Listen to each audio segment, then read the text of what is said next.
Aisha Marka fuune ilmaan Oromoota addunyaa kana hundarra jirtan jechuudha. Biyyoota garagaraatti taniitiin warri nu daawwatan Ameerikaa, Dubai, Sweden, Ethiopia warri nu daawwatan jechuudha.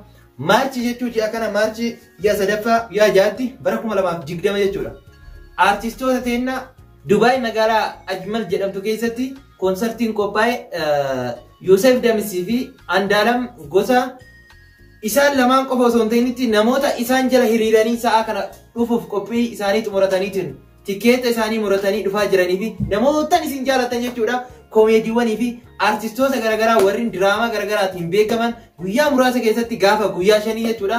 Achitti qophaa'anii gaafa guyyaa 6 immoo konsertii isaa irratti nama hedduudhaan wal argitan waan ta'aniif keessattuu warri biyya Dubaay jirtan akka magaalota Dubaay keessaa walitti sassaabamtaniitiin aartii keessan afaan keessanii fi namoota aartii guddisaa jiran kana sa'a kana akka bira dhaabattaniitiin humna taataniif tola erga kana jenneen booda hojii isaanii hanga har'aan tana aartii isaanii irratti dadhaban keessaa mee sirba tokko isin affeera asumaan sirba kana wajjin maasaan gabaabachiidha garbuu malee hin facaasu. Hi, sir. Taifra. Hayyee qophii wayiitirra jira asumaan mee waa'ee konsertii guyyaa 6 biyya Dubaay keessatti gaggeeffamu kanarra mee maal jetta waan dhaamsa aartii Oromoo kanaa fi tokkummaa Oromoo kanarratti waan dabarsitu mee asumaan dabarfadhu firra. Guyyaa gartee 6 baatii sadaffaa takkaa'u Maarch qophii addaati isinii qophaa'ee jira. Keessattuu warri Dubaay keessa jirtan carraa guddaa qabdanii ilmaan Oromoo addunyaa kanarra jirtan maraafu qophii kana akka artistoota keenya artistoota Oromoo keessaafuu afaan Oromoo wallisan akka deeggartanii guyyaa kana maaliif artistoonni keenya ilaarraan tanaa carraa akkanaa kana hin qabanii arra carraa akkanaa harkatanii gizee magaalaa akkanaa keessa magaalaa akka Dubaay tanatti argamanii garuu ilmaan Oromoo achi keessa jiru cinaa dhaabbatanii isaan kana utubdanii akka jabaatan godhuu qabdanii akka isaan fiqqaanfatanii namni biran jirre godhuu qabdanii kanaafuu artistoota keenya akka cinaa dhaabbatanii isiniin jaa maaliif artistoonni keenya carraa akkanaa harkachaa waan hin turre jecha carraa akkanaa harkatanii cinaa dhaabbachuu qabna. Ammaas hojii bareedaa hojjechaa jiran gama aartiitiin gama walleetiin wallee qabsoo tajaalalaatii fi tan adda addaa tabarnoota irraa fudhachuu dandeenyu waan nuuf qopheessaa jiranii jecha isaan cinaa dhaabbachuu qabna. Artistoota keenya kanneen bichaa miti artistoota adda addaati achitti harkatanii nulleen isaan wajjin akka dhufnee achitti isinii argamnu abdii qabna. Magaalaa Dubaay keessa Ajmaan magaalaa Jaamtu keessatti qophiin waan qophoofte jecha akka dhuftanii nu simattanii isaanis simattanii gammachiiftanii guyyaa san gartee gammachuu nutis walagarree magaalaa san keessatti haalaan gammachuu addaa dabarsina jeetii yaada. Qophii teenya akka ajaa'ibaatti waan gaggeessinu jecha cinaa dhaabbadhaadha. Artistoota keenya cinaa dhaabbadhaa akka gartee artistoonni biraa waan harkatanii daran akka harkatan gartee hawaasa guddoo akka harkatan abdiin qaba. Guyyaa san waliin eeyna guyyaa 6 hin irraanfatinaa. Maarch 3 guyyaa 6 akkan daganne. Yaa warra daarii gamaaye hin facaasinaa jennaani diddanii facaaftanii too daddaraare kaakunoo. Ashama harka fuunee jirra daawwattoota keenya hundumaa bakka jirtan hundumaa nageenyi keenya sinaa ga'u jenna. Artistoota keenya konsertii guyyaa 6 baatii sadaffaa kan qophaa'aa jiruuf sagantaalee baay'ee waan isinii qopheessanii jiraniif weellistoota sanirratti waan isinii dhiyaataniif akka deemtanii laaltan magaalaa Dubaay magaalaa Ajman jedhamtu irratti isin affeerree jira. Artistoota keenya Andaalam Gosaa fi Yusuf Damis waliin akka cinaa dhaabbattanii jajjabeessitan kabajaan isin gaafannaa. Bakka jirtan hundumattuu nageenyi isinii qabaayyetu. Michuu dhugaa yaala seekoo.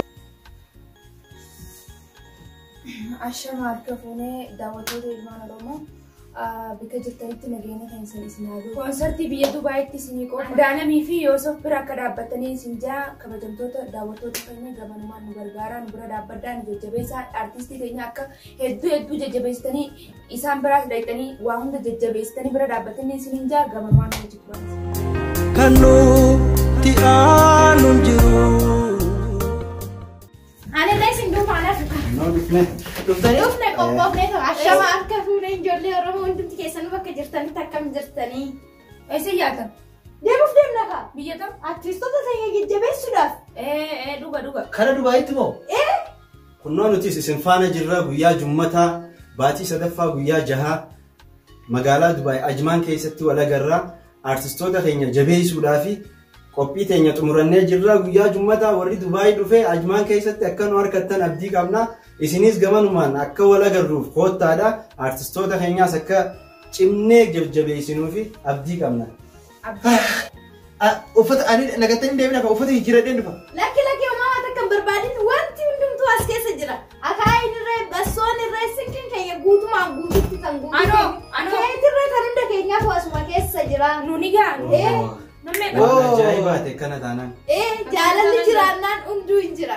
Jaalalli jiraannaan wanti hundi nuni jira nuti jaalala waan qabnu adda kutannee waan qabnu waliin geenne akkasii waliin nyaanaan isin hin jaa waan ganuu fuutee jirti Fooziyaan harmaanumaan itti fufu. Kanaafuu jaalalaan gaawaan beekamtee jirtu jecha qophii tanarratti argamuuf kun hundi ni jira jechuudha. Akkasumatti Oromummaa keenyaan akka boonu nu godha daraa siniin jenna artistoota keenya yaa gammachiisnu guyyaa san morma gadi hin qabinaa siniin jenna asumaan. Hayyeeka akkuma argitanitti waa hedduu daawwataa jirtan sa'a kanatti jechuudha.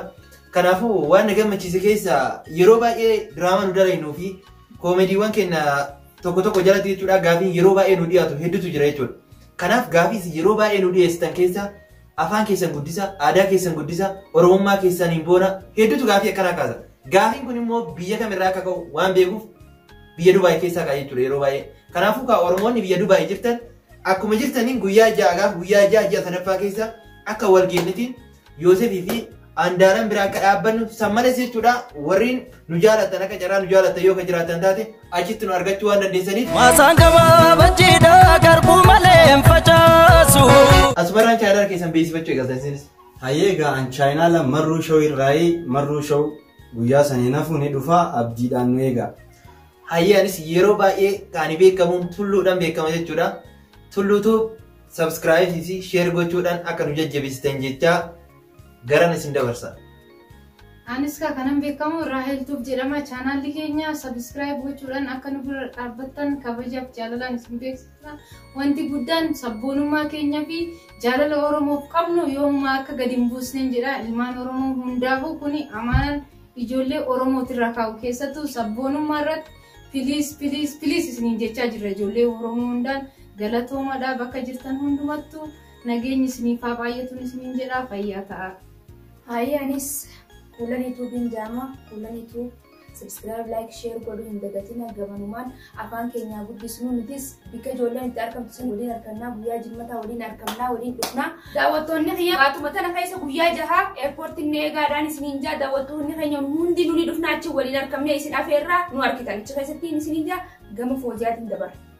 Kaanirree maqaan kiyya Fooziyaa Tuub jedhama. Daawwattoonni kiyya warri chaayinala kiyya takataaltaltan anarree akkasumatti waan isaan jedhan isin jechuutti warri na daawwattan akkatti ilaalla jabaa jab jettanii gara konsartii saniitti toliin deemnutti warri Fooziyaa Tuub takataaltaltan baatii sadaffaa aduu guyyaa ja'a eerpoortiitti na eegaa isiniin jedha. Oolumaan akkasitti konsartii san irratti argamna isiniin jedha. Gankoo gamanumaan isin haa ga'u.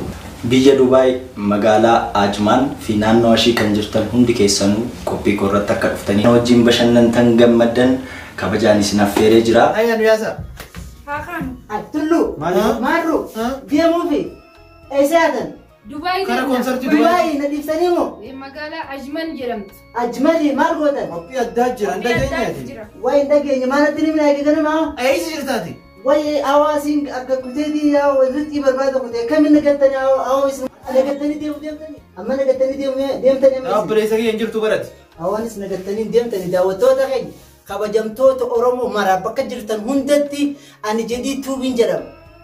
Akkasuma subscribe godha. Baatii sadaffaa guyyaa jaha Magaalaa Dubaay Ajmaan keessatti Waraana. Nagaadha. Nagaan koo gamanumaan isin haa ga'u. Biyya Dubaay magaalaa Ajmaan fi naannoo ishii kan jirtan hundi keessanuu qophii korratti akka dhuftanii wajjin bashannantan gammaddan kabajaan isin affeeree jira. Maasaan gabaabachiidha garbuu malee hin facaasu. Yaa warra daarii gamaa'ee hin facaasinaa jennaani diddanii facaaftanii too daddaraare kaakunoo. Yaa warra daarii gamaa'ee gadi waamina jennaani diddanii gawwaamtanii too ammaraa deekaa kunoo